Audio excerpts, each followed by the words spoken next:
विद्यार्थियों, बीए भाग प्रथम के द्वितीय प्रश्न पत्र के अंतर्गत उपयोगिता के क्रमवाचक विश्लेषण में हम उपयोगिता, सीमांत उपयोगिता, ह्रास नियम और समसीमांत उपयोगिता नियम का अध्ययन पूर्व में कर चुके हैं। आज हम उपयोगिता के क्रमवाचक विश्लेषण या तटस्थ वक्र विश्लेषण का अध्ययन प्रारंभ करेंगे। तटस्थ वक्र विश्लेषण का प्रारंभ एक अंग्रेज अर्थशास्त्री एजवर्थ ने 1881 में किया था। उन्होंने सर्वप्रथम तटस्थ वक्रों का उपयोग किया था और 1906 में कुछ संशोधन के बाद इटली के अर्थशास्त्री पेरेटो ने एजवर्थ की विधि को अपनाया था। 1934 में फिर J.R. हिक्स और G.D. एलन ने तटस्थ वक्र विश्लेषण को और अधिक लोकप्रिय बनाया। तब से लेकर अब तक आर्थिक विश्लेषण में इसका व्यापक रूप से प्रयोग होने लगा है। उपयोगिता विश्लेषण में हम देख चुके हैं कि उसमें हम उपयोगिता को मापनीय मानते हैं, है ना, क्योंकि उसमें उपयोगिता की गणना या माप की जाती है। तटस्थ वक्र विश्लेषण के समर्थकों का ऐसा मानना है कि उपयोगिता को मापा नहीं जा सकता और उन्होंने इसके स्थान पर क्रमवाचक विश्लेषण प्रस्तुत किया। इसमें विभिन्न संयोगों को क्रमवार जांचा जा सकता है। कुछ संयोग ऊंचे, कुछ संयोग समान और कुछ संयोग नीचे की उपयोगिता देने वाले या संतोष देने वाले हो सकते हैं। तो इस प्रकार से एक उपभोक्ता विभिन्न वस्तुओं के संयोग बना करके वह ये बतला सकता है कि उसे किस संयोग से अधिक संतोष मिलेगा, किस संयोग से समान संतुष्टि मिलेगी और किस संयोग से उसे कम संतुष्टि मिलेगी। लेकिन उसे प्रत्येक संयोग से कितना संतोष मिलेगा वह यह नहीं बतला सकता है और न ही इसको बताने की कोई आवश्यकता है। जैसे यदि उपभोक्ता यह कह सकता है कि उसे 4 इकाई x और 5 इकाई y से जितना संतोष मिलता है उतना ही संतोष 5 इकाई x और 4 इकाई y से मिलता है, तो इसका मतलब ये हो गया कि 4x + 5y = 5x + 4y, दोनों ही बराबर है, दोनों से समान संतुष्टि मिल रही है।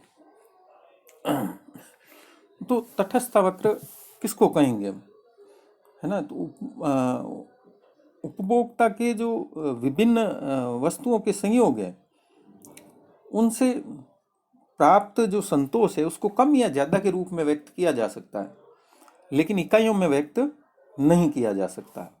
इसीलिए इसको क्रमवाचक विश्लेषण कहा जाता है। तटस्थ वक्र दो वस्तुओं के उन विभिन्न संयोगों को बतलाता है जो एक उपभोक्ता को समान संतुष्टि प्रदान करते हैं। तो इस प्रकार से दो वस्तुओं के विभिन्न संयोग जिनसे समान संतुष्टि मिलती हो उसको हम तटस्थ वक्र विश्लेषण या तटस्थ वक्र कहेंगे। उसके पश्चात आता है कभी प्रत्येक उपभोक्ता जो है वो अपने अधिमान माप के अनुसार ही वस्तुओं का चयन करता है,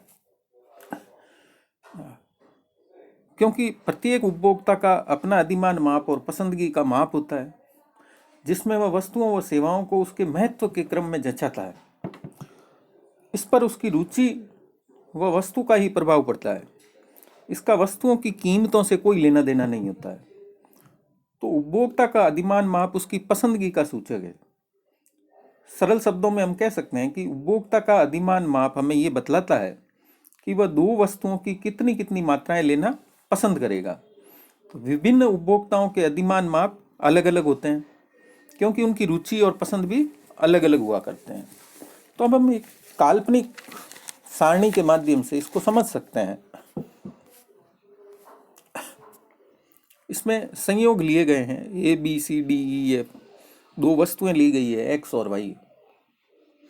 इसमें उपभोक्ता की x की जो प्रत्येक अतिरिक्त इकाई है प्राप्त करने के लिए y की कुछ इकाइयां उसे छोड़नी पड़ती है ना। यहाँ पर हमें इतना ही समझना पर्याप्त होगा कि यदि उपभोक्ता को दोनों वस्तुओं में एक की मात्रा अधिक मिलती है तो उसे दूसरी वस्तु की कुछ मात्राओं को छोड़ना पड़ेगा।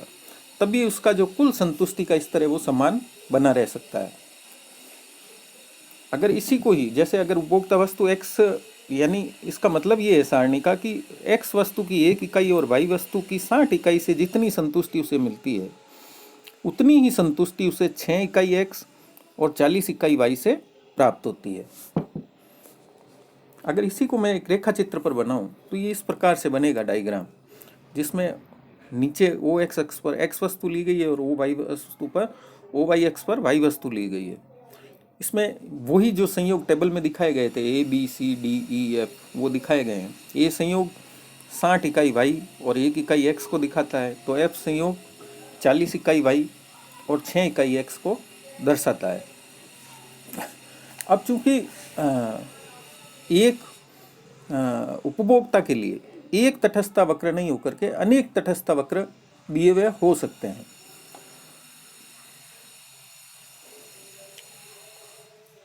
तो उसे हम कहेंगे तटस्थता वक्र मानचित्र। तो तटस्थ मानचित्र में एक उपभोक्ता के लिए विभिन्न प्रकार के तटस्थता वक्र दिए हुए होते हैं। इस प्रकार का चित्र हो सकता है। ये A B C D E F वैसे ही हैं जो हमने इस पूर्व के चित्र में देखे थे। O x अक्ष पर x वस्तु की मात्राएं और O y अक्ष पर y वस्तु की मात्राएं ली गई है ना। और जो पहली सारणी थी उसके अनुसार x और y के विभिन्न संयोग के बिंदुओं को मिलाकर के ये वक्र खींचा गया है। वह जो वक्र है वो चित्र में तटस्थ वक्र थर्ड के द्वारा दर्शाया गया है। उपभोक्ता x और y वस्तुओं के विभिन्न संयोगों के बीच तटस्थ रहता है, अर्थात उसके लिए इनके बीच में चुनाव का प्रश्न नहीं होता है। वो A ले चाहे C ले चाहे E ले, कुछ भी ले, चुनाव करने की उसे जरूरत नहीं होती है, क्योंकि उसे सभी समान संतुष्टि प्रदान करते हैं। इसी प्रकार से इससे ऊपर के वक्र इससे अधिक संतुष्टि देते हैं, जैसे तटस्थ वक्र 4 है, 5 है, और इसके नीचे के वक्र जैसे 1 है, 2 है, कम संतुष्टि के सूचक होते हैं। तो एक उपभोक्ता के विभिन्न तटस्थ वक्रों को प्रदर्शित करने वाला जो रेखा चित्र होता है उसे हम तटस्थ मानचित्र कहते हैं। ऐसे तटस्थ वक्र अनेक हो सकते हैं। एक उपभोक्ता के अधिमान माप के दिए हुए होने पर उसके तटस्थ वक्रों या उसके तटस्थ मानचित्र पर कितने भी तटस्थ वक्र बनाए जा सकते हैं। उपभोक्ता अपने तटस्थ मानचित्र पर सबसे ऊपर के तटस्थ वक्र पर जाने का प्रयास करता रहता है। उदाहरण के लिए उसके लिए 5 तटस्थ वक्र 5 पर जो M बिंदु है, वक्र 4 के प्रत्येक बिंदु से तथा वक्र 4 पर G बिंदु वक्र 3 के प्रत्येक बिंदु से अधिक संतुष्टि प्रदान करने वाला होता है। यहाँ हमें ये ध्यान रखना होगा कि वक्र 5 के बिंदु वक्र 4 के बिंदुओं से तो अधिक संतुष्टि प्रदान करते हैं, लेकिन वे वक्र 5 के समस्त बिंदुओं में आपस में समान संतुष्टि प्रदान करने वाले होते हैं। 5 पर और अगर M के अलावा और भी कोई बिंदु है तो M और वो समान संतुष्टि प्रदान करेंगे। तो तटस्थ मानचित्र उपभोक्ता की पसंद के अनुसार दो वस्तुओं के विभिन्न संयोगों को प्रकट करता है ना। तो तटस्थ मानचित्र के निर्माण पर उपभोक्ता की आमदनी और वस्तुओं की कीमतों का कोई प्रभाव नहीं पड़ता है। या न तो उसकी वस्तुओं की कीमतों का प्रभाव पड़ेगा, न उपभोक्ता की आमदनी का। तो तटस्थ वक्रों की मान्यताएं क्या है। अब हम तटस्थ वक्रों की मान्यताओं पर आते हैं। तो तटस्थ वक्र की जो सबसे पहली मान्यता है वो है कि उपभोग संबंधी निर्णय की उपभोक्ता को पूरी जानकारी होती है। प्रत्येक उपभोक्ता के पास अपने उपभोग संबंधी निर्णयों के लिए समस्त सूचना रहती है, या हम इसे इस प्रकार कह सकते हैं कि उसे उपलब्ध वस्तुओं व सेवाओं का पूरा पूरा ज्ञान होता है। उसे यह भी जानकारी होती है कि वे वस्तुएं व सेवाएं उसकी आवश्यकताओं को संतुष्ट करने की दृष्टि से कितनी क्षमता रखती है। उसे वस्तुओं के बाजार भाव तथा उस मौद्रिक आय का भी ज्ञान होता है जो उन वस्तुओं पर उसे खर्च करनी है। तो इस प्रकार से तटस्थ वक्रों के पीछे प्रथम मान्यता ये होती है कि उपभोक्ता को जो है उपभोग संबंधी निर्णय लेने की पूरी पूरी जानकारी होती है। और दूसरा है फिर कि वो विभिन्न वस्तु समूहों के बीच तुलना कर सकता है। जैसे दो वस्तुएं A और B है के संयोगों के संबंध में उपभोक्ता ये पता लगा सकता है कि कौन सा संयोग उसे अधिक संतोष प्रदान करने वाला है। यदि A संयोग B संयोग से ज़्यादा संतोष प्रदान करता है तो हम कहेंगे कि ए संयोग बी संयोग की तुलना में अधिक पसंद किया जा रहा है। और यदि बी संयोग ए से अधिक पसंद किया जाता है तो हम कहेंगे कि बी संयोग ए से अधिक पसंद किया जाता है। यदि दोनों संयोग एक समान संतोष प्रदान करते हैं तो हम कहेंगे कि उपभोक्ता ए व बी दोनों संयोगों के बीच तटस्थ है। फिर अधिमानों या पसंद में परस्पर संगति का संबंध होता है ना। इस कहने का मतलब ये है कि ए और बी, ए को बी की तुलना में पसंद किया जाता है, और अगर बी को सी की तुलना में पसंद किया जाता है तो ए को सी की तुलना में भी पसंद किया जाएगा।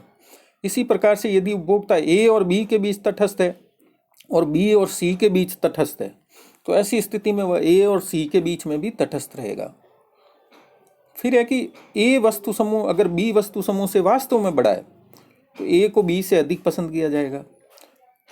तो एक्चुअल में एक वस्तु समूह दूसरे से बड़ा उसी स्थिति में माना जाएगा जबकि इसमें प्रत्येक वस्तु की अधिक इकाइयाँ शामिल होती हो। लेकिन यदि ए संयोग में बी संयोग की प्रत्येक वस्तु की समान इकाइयाँ हैं और कम से कम एक वस्तु की अधिक इकाइयाँ हो तो भी ए को बी की तुलना में बड़ा माना जा सकता है। तो अर्थशास्त्रियों का ऐसा मानना है कि उपभोक्ता व्यवहार के सिद्धांत के लिए ये शर्त कोई आवश्यक नहीं है ना, और इसे प्रत्येक बार प्रयुक्त किया जाना भी जरूरी नहीं होता है। जैसा कि हमने चित्र में देखा है, इससे पूर्व का जो चित्र था उसको मैं दोबारा लाता हूँ। इसमें जो एम बिंदु है वो सर्वोच्च बिंदु माना जाएगा, है ना, लेकिन A B C D E F आदि जो संयोग है वो समान संतोष प्रदान करने वाले हैं। इसी प्रकार से एच बिंदु नीचे के वक्र पर होने के कारण कम संतोष प्रदान करने वाला होगा। तो इस प्रकार से आज हमने देखा कि तटस्थता वक्र का अर्थ क्या है, तटस्थता वक्र का निर्माण कैसे किया जाता है, तटस्थता मानचित्र क्या है और तटस्थता वक्र की मान्यताएं क्या है।